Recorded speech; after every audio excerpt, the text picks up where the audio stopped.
Hello everyone, my name is Poonam and welcome back to my channel Smart Study with Harpy। So friends, आज का हमारा video science से related है। Science में बात करी जाए तो हम लोगों का जो चैप्टर चल रहा था वो था सर्कुलेटरी सिस्टम। हिंदी में बात करें तो परिसंचरण तंत्र। उसमें हम लोगों ने ब्लड के बारे में कम्प्लीटली पढ़ लिया था। ठीक है, जो आज का हमारा वीडियो है ये हार्ट से रिलेटेड है। Heart, okay. सो हार्ट में बात करी जाए तो हम लोगों ने जो बेसिक चीज़ें यानी कि जो पार्ट हार्ट में पार्टिसिपेट करते हैं उनके बारे में पढ़ा था। जैसे धमनी क्या होता है, सिरा क्या होता है ना, इन सब चीज़ों के बारे में पढ़ा था। शुद्ध रक्त क्या होता है, शुद्ध रक्त क्या होता है, वो सारी चीज़ें हम लोगों ने पढ़ी थी। ठीक है, आज का हमारा वीडियो उससे आगे है, मतलब कि हार्ट से रिलेटेड बेसिक जानकारी जो पूछी जाती है एग्ज़ाम के पॉइंट ऑफ व्यू से इम्पॉर्टेंट है।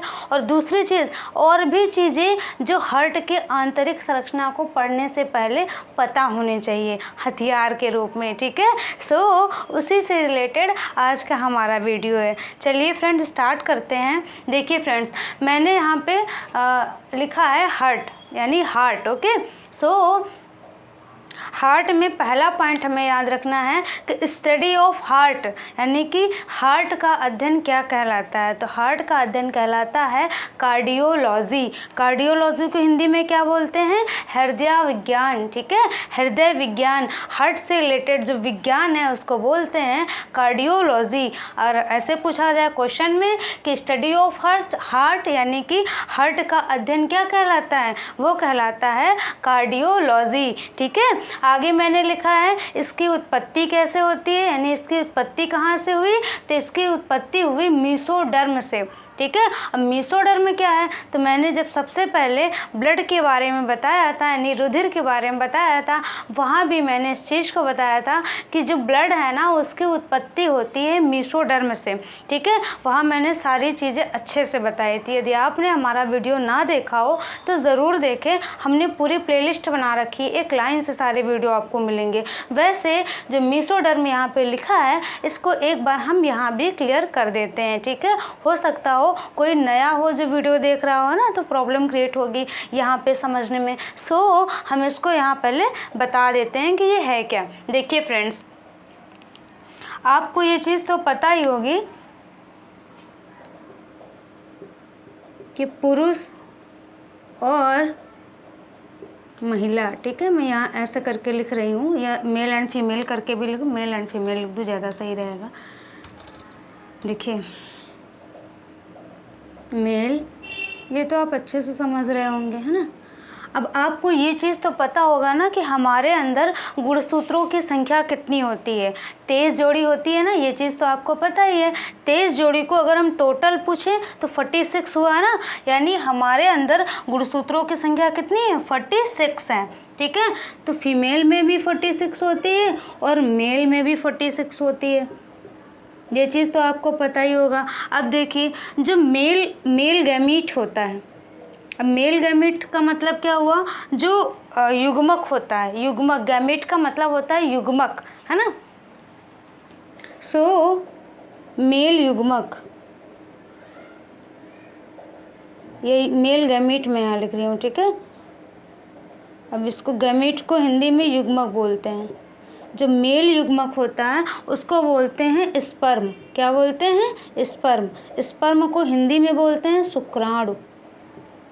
ठीक है, शुक्राणु बोलते हैं। और मैं फीमेल की बात करूं तो फीमेल गैमीट कौन सा होता है, यानी फीमेल युग्मक।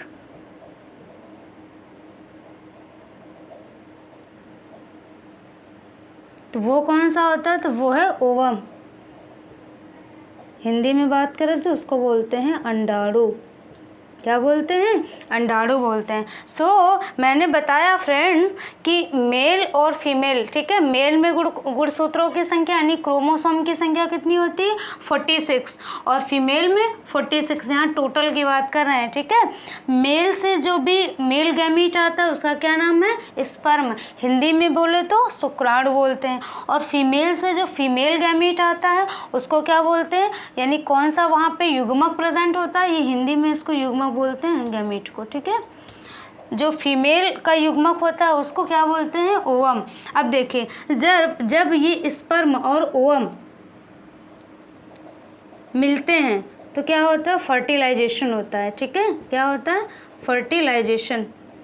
हिंदी में फर्टिलाइजेशन को क्या बोलते हैं? निषेचन। देखिए, मैंने क्या बताया कि मेल में गुणसूत्रों की संख्या कितनी? 46, फीमेल में 46, है ना। और जो मेल गैमीट होता है यानी मेल का जो युग्मक होता है उसको क्या बोलते हैं? शुक्राणु। इंग्लिश में बोले तो स्पर्म। और फीमेल का जो युग्मक होता है उसको क्या बोलते हैं? ओवम। और हिंदी में बात करें तो अंडाणु बोलते हैं। यहाँ पे गुणसूत्रों की संख्या क्या हो जाती है? आधी हो जाती है ना। तो ऐसे मेल में कितनी होती है? मेल में 46 होती है। लेकिन अगर स्पर्म की बात करें तो स्पर्म में कितनी हो जाती है? तो वहाँ पे हो जाती है 23। यहाँ पे गुणसूत्रों की संख्या कितनी हो जाती है? आधी हो जाती है। सेम वैसे ही फीमेल जो गैमीट होता है उसमें भी गुणसूत्रों की संख्या कितनी होती है? तो आधी होती है। आधी का मतलब 23। ठीक है, अब देखिए, ये 23 और ये 23 ये आपस में मिलकर यहाँ कितने हो जाएंगे? 46 हो जाएंगे। यानी जब स्पर्म और ओवम मिलता है तो किसका फॉर्मेशन होता है? जाइगोट का। ठीक है, जाइगोट का निर्माण होता है। जाइगोट को हिंदी में क्या बोलते हैं? तो जाइगोट को हिंदी में बोलते हैं युग्मनज। युग्मनज, युग्मनज। ठीक है, इसको हिंदी में क्या बोलते हैं? युग्मनज। और यहाँ पे गुणसूत्रों की संख्या फिर से 46 हो जाती है। अब आप सोचिए, अगर ये भी 46 और ये 46, डायरेक्ट वही 46 ही आ जाएंगे तो इंसान के अलावा यहाँ पे जानवर पैदा हो जाएगा, है ना। तो मैं यहाँ इंसान की बात कर रही हूँ ना। सो समझिए, मैंने बताया कि मेल स्पर्म क्या होता है? मेल का जो गैमीट होता है वो है स्पर्म। इसको हिंदी में क्या बोलते हैं? शुक्राणु। यहाँ पे गुणसूत्रों की संख्या आधी हो जाती है। यहाँ से देखो आधी हो गई, है ना। फीमेल में बात करें जाए तो फीमेल जो गैमीट होता है यानी फीमेल का जो युग्मक होता है वो है ओवम। ठीक है, और ओवम में गुणसूत्रों की संख्या कितनी हो गई? आधी हो गई। अब जब स्पर्म और ओवम मिलते हैं तो क्या होता है? वो क्रिया या वो प्रोसेस क्या कहलाता है? फर्टिलाइजेशन कहलाता है। हिंदी में बात करें तो निषेचन कहते हैं। और ये मिलकर बनाते क्या हैं? तो बनाते हैं जाइगोट। क्या बनाते हैं? जाइगोट। और जाइगोट को हिंदी में क्या बोलते हैं? तो युग्मनज बोलते हैं। और यहाँ पे कितनी हो जाती है गुणसूत्रों की संख्या? फिर से 46 हो जाती है। ठीक है, आपने पढ़ा है ना इस चीज़ को कि हम ह्यूमन के अंदर क्रोमोसोम की संख्या कितनी है? 46 है। तो कैसे 46 हो जाती है? समझ आ रहा है ना। अब डायरेक्ट आएंगे तो बताया ना, इंसान के अलावा जानवर यहाँ पे हो जाएगा। अब देखिए आगे क्या होता है? ये जाइगोट यानी जो ये युग्मनज है ना, ये आगे जाके, अब युग्मनज आगे जाके एम्ब्रियो में कन्वर्ट होगा जिसे भ्रूण बोलते हैं ना। ये जो जाइगोट है ना, डायरेक्ट एम्ब्रियो में नहीं कन्वर्ट होता है कि नहीं जाइगोट बना और एम्ब्रियो बन गया, धीरे धीरे बहुत जल्दी हाथ पाँव बन गए। ये सारी चीज़ें एकदम से तो बनती नहीं, धीरे धीरे ये सारा प्रोसेस होता है ना। तो ये जो जाइगोट है ना वो पहले 3 लेयर की संरचना में परिवर्तित होता है। 3 लेयर की संरचना में ऐसे परिवर्तित होता है। ठीक है, अब यहाँ पे ज़्यादा जगह नहीं है तो आपको समझ में आ रहा होगा। वैसे देखिए, ये जाइगोट एम्ब्रियो में पहले नहीं बदलता, पहले ये किस में चेंज हो जाता है? 3 परत की संरचना में। और ये जो 3 परत की संरचना होती है इनका नाम क्या है? तो देखिए, इसका नाम है एक्टोडर्म। बीच वाली का नाम है मीसोडर्म। और जो सबसे अंदर है उसको क्या बोलते हैं? एंडोडर्म।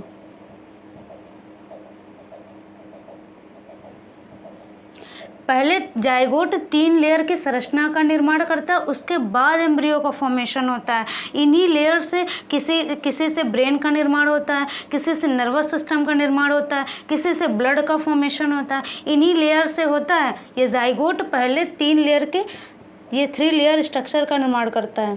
ठीक है, 3 परत की संरचना का निर्माण करता है। ठीक है, उनका नाम क्या है? एक्टोडर्म। जो सबसे बाहर वाली होती है उसको बोलते हैं एक्टोडर्म, जो बीच वाली होती है उसको क्या बोलते हैं? मीसोडर्म। और जो सबसे अंदर वाली होती है उसको क्या बोलते हैं? तो उसको बोलते हैं एंडोडर्म। अब मैंने यहाँ क्या बताया? जो हार्ट है ना, इसकी उत्पत्ति कहाँ से होती है? तो इसकी उत्पत्ति होती है मीसोडर्म से। और वो मीसोडर्म है कहाँ? तो ये देखो, ये मीसोडर्म है।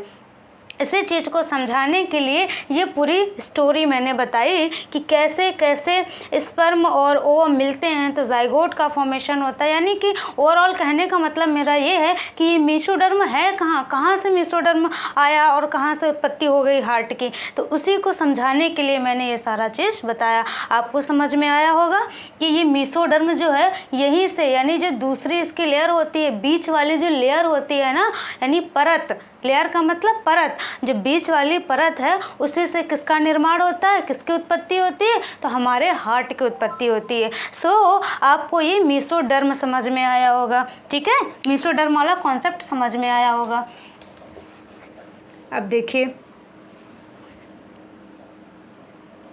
अब आगे बात करते हैं। मैंने इसको इसलिए साफ़ किया क्योंकि यहाँ पर फिर मुझे एक फिगर बनाना पड़ेगा, डायग्राम के थ्रू कुछ समझाना पड़ेगा। अब इतना स्पेस तो है नहीं, तो ये साफ़ करना पड़ा, ठीक है।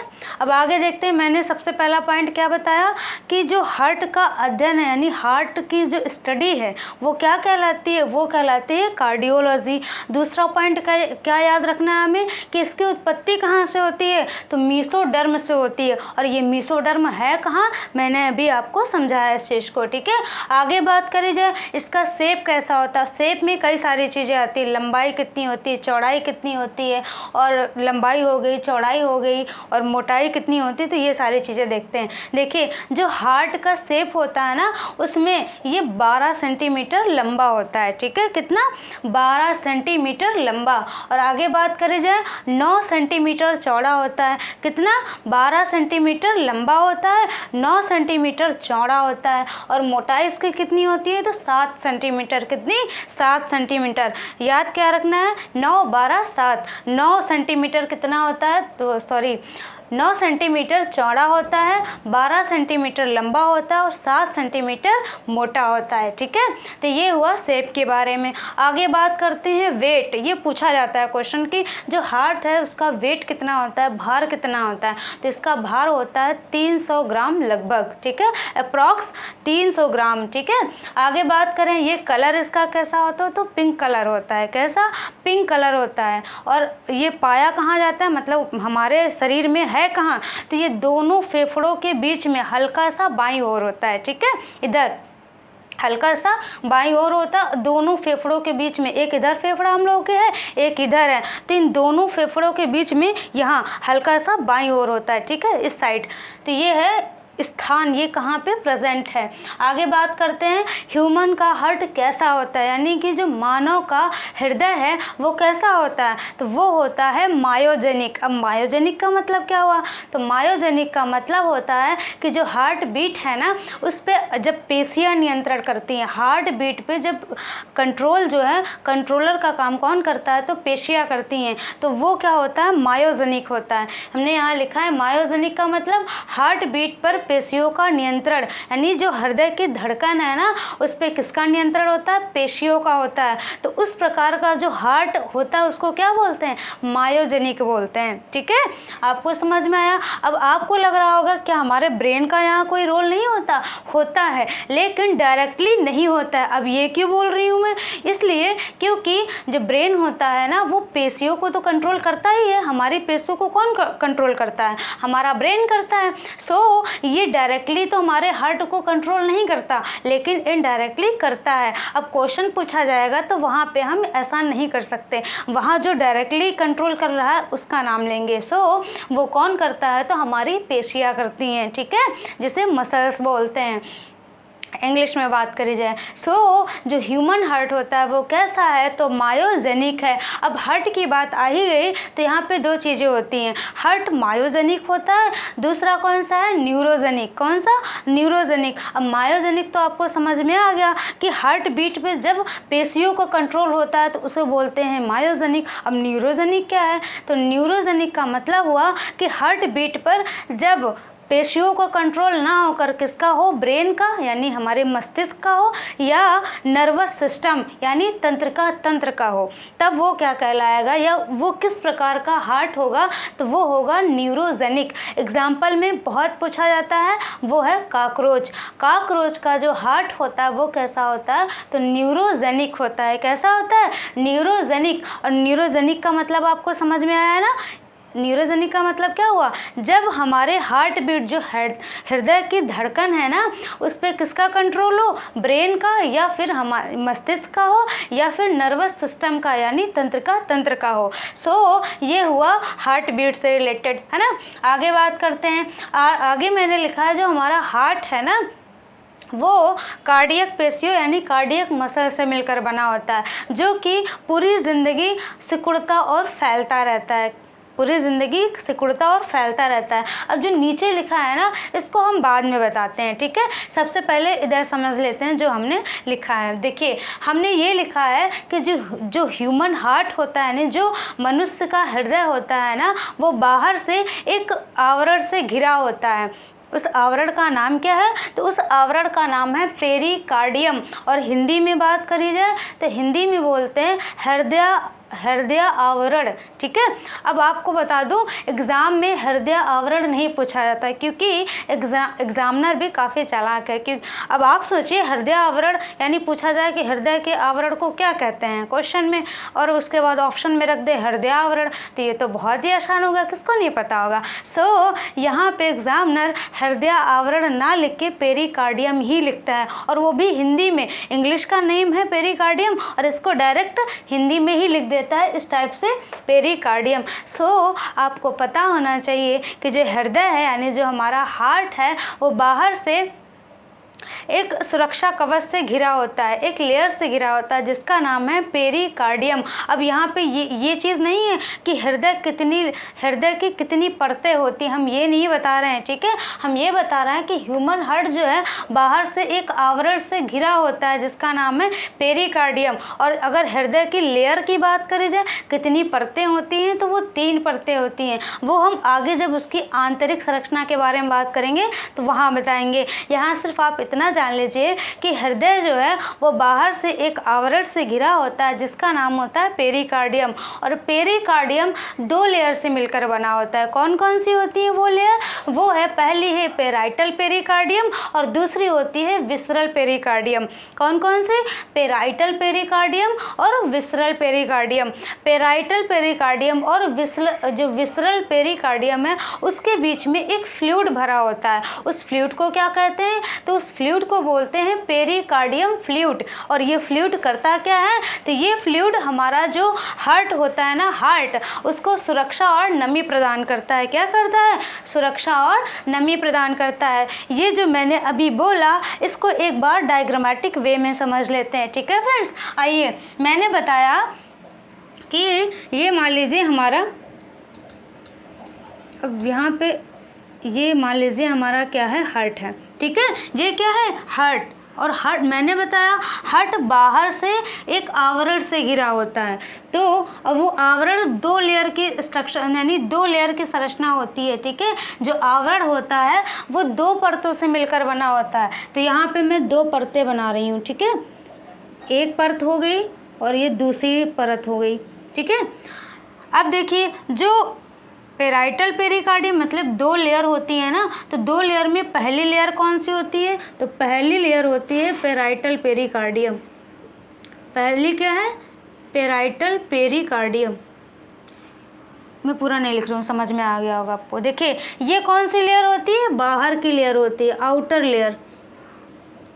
मैं हिंदी भी बोल रही हूँ, इंग्लिश भी बोल रही हूँ। सो आपको कोई भी कन्फ्यूज़न नहीं होना चाहिए कि इंग्लिश बोल रही हिंदी नहीं बता रही हैं। देखिए, जो सबसे बाहरी लेयर होती है उसको क्या बोलते हैं, पेराइटल पेरिकार्डियम। ये कौन सी होती है, बाहर की लेयर होती है। और ये कौन सी, ये मैंने हार्ट बनाया, ये अपना हार्ट है, ठीक है, हार्ट, ओके। सो ये जो दूसरी लेयर है ये कौन सी है, तो ये है विसरल पेरिकार्डियम। ये है विसरल पेरिकार्डियम, ठीक है। और ये कौन सी होती है, इनर लेयर होती है। इनर मतलब अंदर की लेयर, ठीक है। आपको समझ में आ रहा। हमने बताया कि हार्ट हमारा बाहर एक आवरण से घिरा होता है। एक आवरण बोल रही हूँ, यहाँ लिखा है एक आवरण से घिरा होता है जिसे पेरिकार्डियम बोलते हैं। तो ये दोनों चीज़ें क्या हैं? ये दोनों क्या हैं? पेरिकार्डियम ही हैं। क्यों? क्योंकि पेरिकार्डियम भी आगे मैंने बताया ना दो परतों से बना होता है। जो पेरिकार्डियम होता है वो कितनी? 2 परतों से बना होता है। पहली कौन सी है? पेराइटल पेरिकार्डियम, और दूसरी कौन सी है? Visceral pericardium. जो पेराइटल है वो बाहर की लेयर होती है, बाहर की परत होती है, और जो विसरल पेरिकार्डियम है ये अंदर की परत होती है। और ये दोनों मिलकर किसका निर्माण करती हैं? तो एक पेरिकार्डियम का निर्माण करती हैं, यानी हृदय के आवरण का निर्माण करती हैं। और उस आवरण को कहते क्या हैं? तो उस आवरण को कहते हैं पेरिकार्डियम। अब मैंने और क्या बताया? तो ये जो 2 लेयर है ना पेरिकार्डियम की, इनके बीच में ऐसे फ्लूइड भरा होता है। फ्लूइड का मतलब तरल कोई पदार्थ, ठीक है? ऐसे ये लेयर है, इनके बीच में ये परतें हैं, इनके बीच में इस प्रकार से एक फ्लूइड भरा होता है, तरल पदार्थ भरा होता है। और ये तरल पदार्थ करता क्या है? तो ये तरल पदार्थ हृदय को नमी और बाहरी आघातों से रक्षा करता है, ठीक है? यहाँ लिखा है मैंने, हृदय को नमी प्रदान करता है और बाहरी आघातों से रक्षा करता है, ठीक है? सो आपको ये पेरिकार्डियम समझ में आया होगा। अब आगे बात करते हैं। आगे मैंने बताया कि जो हमारा हार्ट है वो कार्डियक मसल से मिलकर बना होता है, जो कि ज़िंदगी भर, पूरी ज़िंदगी सिकुड़ती और फैलती रहती हैं। अब इसके बारे में बात कर लेते हैं। सबसे पहला है सिकुड़ना या संकुचित होना, ठीक है? और दूसरा है फैलना या शिथिलन। तो जो सिकुड़ना और संकुचित होना है इसको बाद में पढ़ेंगे, सबसे पहले इसको समझ लेते हैं। दूसरा है फैलना या शिथिलन। अब फैलना या शिथिलन का मतलब क्या हुआ? अब गांव की लैंग्वेज में बात करें तो कहीं पसरी के, है ना? पसरी का मतलब एकदम पड़े। अब इसको एग्जाम्पल के तौर पे समझते हैं। देखिए, कोई भी बैलून लीजिए, ठीक है? कोई भी गुब्बारा लीजिए, है ना? आपने गुब्बारा लिया और जो एकदम रिलैक्स कंडीशन, मतलब एकदम पसरा हुआ है ना, जब फैला हुआ है, तो आप बाहर से उसमें आराम से क्या कर सकते हैं? बाहर से हवा उसमें भर सकते हैं, है ना? बाहर से हवा भरेंगे तो वो क्या होगा? फूलेगा। बाहर से जब हवा भरेंगे तो वो फूलेगा। सेम वही चीज़ यहाँ पे याद रखना है। यहाँ पे जब हमारा हृदय, यानी जब हमारा हार्ट पसरता है, पसरता मतलब जब फैलता है, तब क्या होता है? कोई चीज़ उसके अंदर आती है। थोड़ा सा कंसंट्रेट होकर सुनिए। कोई चीज़ उसके अंदर आती है तभी तो फैलता है, तो उसको क्या बोलेंगे? शिथिलन बोलेंगे, ठीक है? रिलैक्सेशन मोड में होता है। इसको इंग्लिश में यहाँ पे जो टर्म यूज़ किया गया वो क्या है? डायस्टोल, ठीक है? यानी डायस्टोलिक प्रेशर होता है। अब प्रेशर यहाँ पे ना यूज़ करके सिर्फ डायस्टोल याद रखेंगे, यानी सिस्टोलिक क्या होता है, डायस्टोलिक क्या होता है। हम यहाँ पे डायस्टोलिक के बारे में बात कर रहे हैं, यानी जब हमारा हृदय फैलता है, यानी जब पसरता है ना, अपनी लैंग्वेज में बात करें तो जब हमारा हृदय पसरता है, इसका मतलब कोई चीज़ उसके अंदर आ रही। मैंने बैलून के एग्जांपल में बताया ना, जब बैलून में हम बाहर से हवा भरेंगे तो फूलेगा। वही चीज़ यहाँ पर हो रही, हमारे हृदय में जब वो फैल रहा है, इसका मतलब कोई चीज़ उसके अंदर आ रही, तो वो क्या आएगा? वो तो ब्लड ही आएगा, क्योंकि उसी की दबाती चल रही है ना। तो देखिए, जब हमारा हृदय फैलता है तो उस प्रोसेस को क्या बोलते हैं? तो उस कंडीशन को क्या बोलते हैं? तो उस कंडीशन को बोलते हैं शिथिलन। और इंग्लिश में बात करी जाए तो उसको बोलते हैं डायस्टोलिक, यानी डायस्टोल बोलते हैं, डायस्टोल या डायस्टोलिक। अब आगे बात करते हैं। देखिए, मैंने बताया जब हृदय फैल रहा है, यानी कोई चीज़ उसके अंदर आ रही तभी तो फैलेगा। जब कोई चीज़ अंदर आएगी तभी तो फैलेगा, और फैलेगा इसका मतलब क्या हो रहा? बाहर से रक्त हमारी बॉडी में आ रहा है। अब बाहर से हमारी बॉडी में रक्त लाता कौन है? तो वो लाती हैं धमनियाँ, सिरा, ठीक है? बाहर से हमारी बॉडी में रक्त लाता कौन है? सिरा लाती हैं। अब हम ऐसा क्यों बोल रहे हैं? मैंने इसीलिए सबसे पहले धमनी और सिरा पढ़ाया, ताकि आपको यहाँ पे कोई कन्फ्यूज़न ना हो। हमने जो सिरा थी उसमें क्या बताया था? सिराएं क्या होती हैं? बॉडी से हार्ट की तरफ आती हैं, बॉडी से हार्ट की तरफ आती हैं। इसका मतलब क्या हुआ? जो बॉडी से सारा बॉडी के जितने सारे अंग हैं ना, वहाँ से सारा रक्त लाएंगे, सारा ब्लड लाएंगे, और कहाँ डाल देंगी? सारा ब्लड कहाँ डालेंगी? हमारे हार्ट में डालेंगी। वहाँ पे हमारा हार्ट क्या होगा? फैलेगा। जब हमारे हार्ट में ब्लड जाएगा तो फैलेगा। तो यहाँ पे हमें क्या समझ में आया कि सिराएं जो हैं वो बाहर से रक्त को लाती हैं हमारे हृदय में, ठीक है, और उस समय हमारा हृदय क्या होता है, फैलता है, यानी कि डायस्टोलिक कंडीशन में होता है। हिंदी में बात करें तो शिथिलन कंडीशन में। और एक चीज़ यहाँ पे समझ में आई कि बाहर से हृदय किस लिए आ रहा है हमारे हार्ट में, शुद्ध होने के लिए आ रहा है। क्यों? क्योंकि हार्ट जो है वो लंग्स को देता है कि जाओ भाई इसमें ऑक्सीजन मिलाओ, है ना, जाओ पहले शुद्ध होके आओ, तब हम बॉडी को देंगे। अब ये क्यों होता है आगे भी समझ में आएगा कि क्यों इसमें ऑक्सीजन मिलाई जाती है। ऑक्सीजन क्यों मिलाई जाती है, क्या डायरेक्ट हम कार्बन डाइऑक्साइड वाला नहीं यूज़ कर सकते, वो भी आपको बताएंगे। पहले यहाँ पे ये समझ लीजिए कि सिराएँ जो हैं वो क्या करती हैं, बाहर से रक्त को हमारे हार्ट में डालती हैं, ठीक है, बाहर से लाती हैं, पूरा का पूरा रक्त में डाल देती हैं, ठीक है।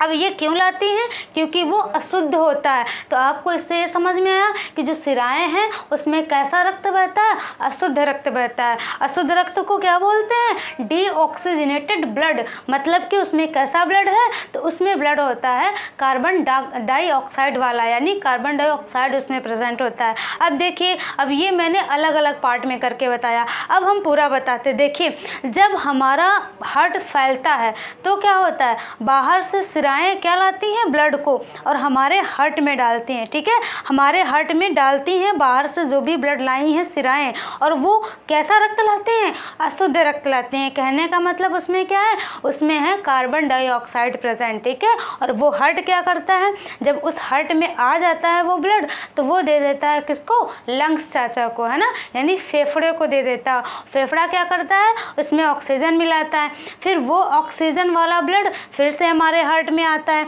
अब देखिए ये चीज़ आपको समझ में आई कि जब फैलता है तब क्या होता है। अब देखिए, हार्ट आ गया, वो हार्ट में ब्लड आ गया, ठीक है, वो ऑक्सीजनेटेड वाला जिसमें ऑक्सीजन प्रेजेंट है, लंग्स ने यानी फेफड़े ने शुद्ध करके दिया और वो आया हमारे हार्ट में। अब देखिए, हार्ट क्या करेगा, हार्ट अब बॉडी के सारे पार्ट में भेजेगा। तो वो कैसे भेजता है, तो मैंने एग्जाम्पल लिया था बैलून का, ठीक है। अब उसी एग्जाम्पल से समझते हैं कि कैसे हमारे हार्ट से जो ब्लड है वो बॉडी के बाहर जाता है। देखिए, अब बैलून में मैंने क्या भरा था, हवा भरी थी, बैलून फैला था, अब उस हवा को बाहर निकालना है, तो क्या करेंगे, उसको दबाएंगे, क्या करेंगे, दबाएंगे, तभी तो वो बाहर निकलेगा। सेम वैसे यहाँ पर होता है, हमारे हार्ट में क्या होता है, हार्ट सिकुड़ता है, हार्ट सिकुड़ता है, और सिकुड़ता है तो उसको क्या बोलते हैं, उसको बोलते हैं सिस्टोल, ठीक है, सिस्टोलिक बोलते हैं या सिस्टोल बोलते हैं। सो इसको और भी अगर शुद्ध हिंदी में बात करें तो संकुचित होना, यानी कि जब हमारा हृदय सिकुड़ता है तो जो भी ऑक्सीजनेटेड ब्लड होता है जो आया है, किसके सिराएं लेकर आई थी, शुद्ध हुआ, फिर हार्ट में आया, और जो शुद्ध रक्त हमारे हार्ट में आया तो वो क्या करेगा, हार्ट सिकुड़ेगा और उस जो शुद्ध रक्त है उसको बाहर फेंकेगा बॉडी से, वो हार्ट से बाहर फेंकेगा ताकि बॉडी के सारे अंगों में वो पहुंच सके। सो सिकुड़ने में क्या होता है, सिकुड़ने में ये होता है कि जो ब्लड होता है वो हमारी बॉडी से बाहर, हमारे हार्ट से बाहर जाता है, बॉडी नहीं सॉरी, हार्ट से बाहर जाता है, ठीक है। और ये काम कौन करता है, तो मैंने बताया था धमनियाँ काम करती हैं। ये धमनियाँ क्या होती हैं, हार्ट से बाहर की तरफ जो नसें जाती है उनको धमनियाँ कहते हैं। इसका मतलब क्या हुआ, ये जो धमनियाँ होती हैं ये शुद्ध रक्त को हमारे हार्ट से कहाँ ले जाती हैं, अंगों की तरफ ले जाती हैं।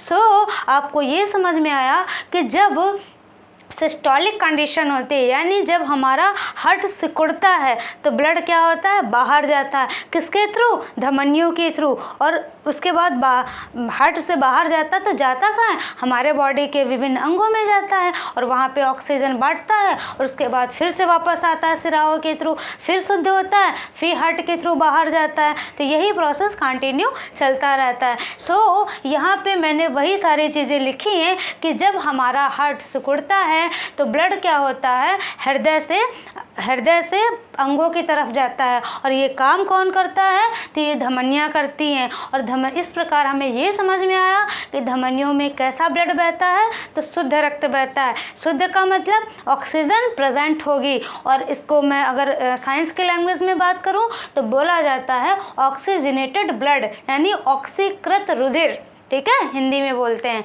आगे बात करते हैं, दूसरा मैंने लिखा है फैलना या शिथिलन, मतलब पसर जाना जिसे बोलते हैं, ठीक है। और इसको इंग्लिश में क्या बोलते हैं, डायस्टोलिक।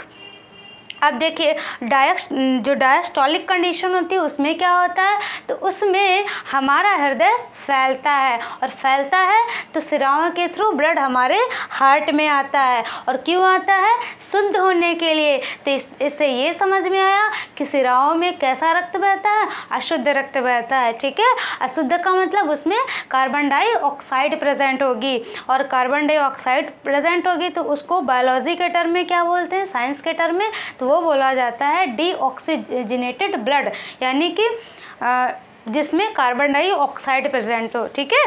सो ये हुआ सिकुड़ना और ये हुआ फैलना।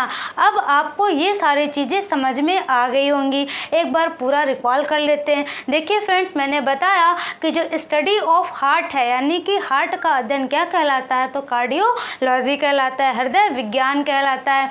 दूसरा क्या, इसकी उत्पत्ति कहाँ से होती है, तो इसकी उत्पत्ति होती है मेसोडर्म से, ठीक है। आगे बात करी थी मैंने कि इसके शेप के बारे में, तो ये 12 सेंटीमीटर क्या होता है, लंबा होता है, 9 सेंटीमीटर चौड़ा होता है, 7 सेंटीमीटर मोटा होता है। आगे वेट की बात करी जाए तो वेट में मैंने बताया कि लगभग 300 ग्राम होता है, ये क्वेश्चन पूछा जाता है। आगे बात करें इसका कलर कैसा हो, तो पिंक कलर होता है। कहाँ पे प्रेजेंट होता है, दोनों फेफड़ों के बीच में हल्का सा बाईं ओर प्रेजेंट होता है, ठीक है।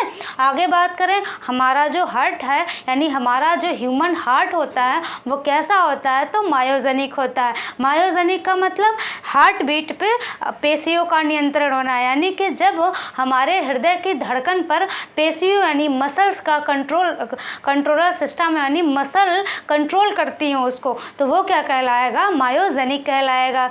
अब जो हार्ट होता है वो मायोजेनिक भी होता है, न्यूरोजेनिक भी होता है। तो न्यूरोजेनिक में क्या होता है, हमारा तो मायोजेनिक है, समझ में आया। न्यूरोजेनिक में क्या होता है, जब हमारे हार्ट बीट जो है उनका कंट्रोल मसल्स के माध्यम से ना हो, यानी पेशियों के माध्यम से ना होकर किससे हो, ब्रेन या फिर नर्वस सिस्टम के माध्यम से, यानी मस्तिष्क या फिर तंत्र के माध्यम से। सो वो क्या कहलाएगा, वो कहलाएगा न्यूरोजेनिक हार्ट, ठीक है। और एग्जाम्पल में मैंने बताया पूछा जाता है कॉकरोच है, ठीक है।